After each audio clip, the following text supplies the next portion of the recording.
It is the song that has got us back into the show. You are still watching Spirit TV, a place for you, and we happen each and every single Saturday. That's 3 p.m. to 5 p.m. I'm honored and blessed that in this hour I'm with the one and only Gideon David Mwesigwa, a preacher of the Word of God, an artist, a pastor. When you find him really in those moods, and maybe I want to know that whether soon he will be a husband. Yeah, we get to ask such questions so that we get to know our artist. But hey, I'm so happy to have you in the studios, Gideon. I am so happy to be here, Lawson. Thank you so much for having me here today. How it's are a you pleasure. doing? I am doing so fine. Yeah. It's very, very fine. Wow, that's beautiful. I mean, why don't you say hi to the people that are watching you? Hello, Spirit TV. I'm so excited to be here. My name is Gideon David Mwesigwa. I'm a creative, I'm a worship leader, and I'm a student. Thank you so much for having me here today. All right. As a student, what are you looking for in music? Well, I'm a student, but I'm also doing music at the university at the same time. So you're studying music? Yeah, I'm doing a bachelor's degree of arts in music at Makerere University. What prompts you to go and do a bachelor's degree in music in Uganda? My love for music. Yeah. And I personally believe that music is not just a luxury, but it is something that God has called me to do in this generation, and to use it as a tool to serve his purpose for my life in such a time like this. Yeah, I thought that the biggest earners of music are actually the talented people that go just out of the blue. They start doing music, they start investing, but here you are, you're taking it to another level of even studying it. Yeah, that's how I'm serious with the music thing. I'm not here to joke, because the Bible says that fan into flame the gift that God has given you. So I'm trying to fan into flame the gift that God instilled into my life. Wow, this is so beautiful. Yeah. I mean, if you are asked to describe yourself so that someone gets to know you and understand you, the person that has just tuned into Spirit TV right now, how basic would you describe Gideon David Mwesigwa? Well, I can say that Gideon David Mwesigwa is a Christian. Okay. He loves God. He's a creative. He's a musician. But not only that, he's a student, like I've told you. I love God, I love people, and I love serving people. Basically, that's the best thing I can say about that. Yeah. I'm a child of God.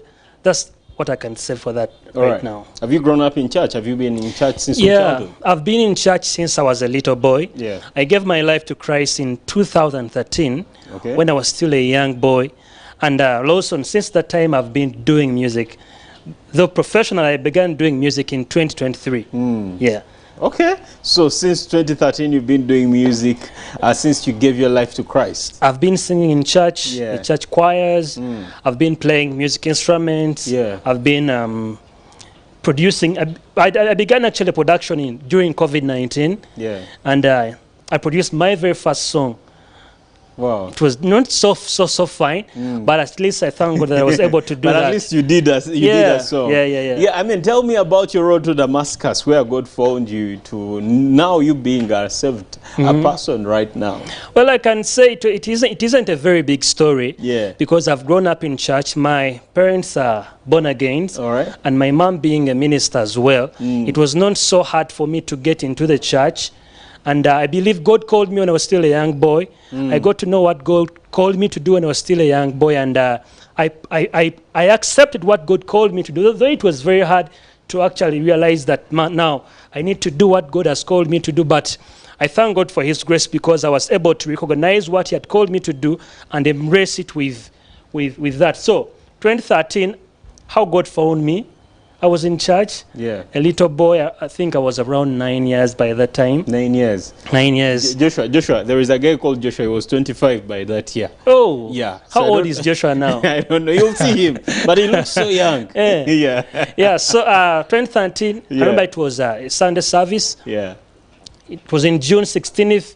A pastor, my late pastor, Pastor Dominic Senyonga. Yeah. He called for an altar call, and as a young boy, I went forth and I gave my life to Christ. I grew up in church, but still I had to make a decision for myself to follow Christ. That's right there, yeah. You grew up in church, but still you had to make a decision to follow Christ. Yeah. Wow, that's nice. And I believe there are also young people there. You've grown up in church, but you've not actually made a decision for yourself to follow Christ. You are in church because your parents are actually Christians. And they invite you to church every Sunday. Yeah, so you need man to make that decision and be like, now from today onwards, I'm following Jesus and I'm not turning back. Wow, that's so nice. I mean, when we talk about your age, you go to do music, to start music, and here you are still a student. I feel like this is an age where you are presented with a lot of opportunities, with a lot of things that seem to be like, this is the right thing I should do. But realizing later on, people get to know, like, I mean, 30 years, 40 years, that actually, this is not the right thing I was supposed to pursue. Maybe this is what I was supposed to do. I mean, what confidence do you have that you're doing the right thing? Because you are still a young person, you're at university. I mean, you could do a lot of things, yeah? But most times we end up doing what we feel like falls into our time. How convinced are you that you are on the right track? Well, I can say about that, how am I convinced that I'm doing the right thing? Yeah. It stems out of my personal relationship with God. I'm not following God because someone told me about him. All right. I'm following him from a place of knowing him, and I hear him speak to me. So I've told you when I was young, yeah, pastors used to speak some things about my life, that God is going to use you. Yes, yes. And one of the ways that I got to accept that was through the leadership and the pastors, because they kept telling me that, you guy, God is going to use you. Yeah. So one thing that helped me to be fully convinced that God has called me is because I was submitted in a church under leadership, and I accepted some people to speak over my life, and I accepted what they told me to do. So basically, I've talked about two things. Number one, my personal relationship and work with God confirms that I am doing the right thing. Definitely. And having a covering over my life, the pastors that speak into my life, that, guy, God has called you for something in this generation, and you have to embrace it. Yeah. So that's how I am convinced. All right. I mean, the music you're doing, are you striking it with the guitar? Because I know those campus days, yeah, where if you're a musician, you have to have a particular instrument you're playing. I mean, you have to have a piano somewhere or be using your guitar. Which instrument are you adding on to the music? Well, music is a broad thing. All right. And I can say, being a producer, God has given me quite a lot of gifts. So you're a producer as well? Yeah. Oh, that's why, most especially, I don't want to call myself just a musician. Yes. Because it kind of limits what I do. I am into music production. Yeah. So I can play the keyboard. Wow. But I can also play other instruments. Okay. Guitars. I can play drums. Wow. Even local drums. I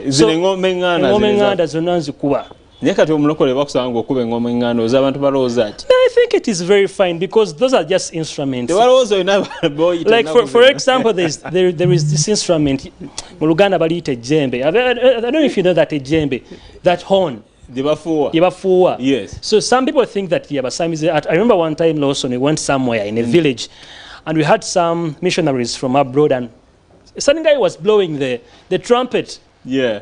I mean, those are the trumpets that the Bible talks about, that those guys that we are blown in the Bible. Yes. And it is, I find it very bad if someone says that we are sitani, we are stani. There's a way born agains we try to demonize everything, but yes, I understand. It is very, very fine. You find me drumming, it is actually okay. Yeah. Those are just instruments God has given us to use for His glory, not for anything else. Wow. But for me, I'll drum for the glory of God. Wow, for the glory of God. Yeah. I mean, I'm having such a beautiful and exciting conversation with Gideon David Mwesigwa. He's someone that is actually pulling me to enjoy the conversation. And when it comes to his music, really, it is that music that speaks, that has the substance in it. It's not all about the instruments, it's not all about the melodies, but hey, it carries a message in it. How about we go in for a very short commercial break now? When I return, I mean, we're still talking about Gideon, the music, and of course, the ministry side of him.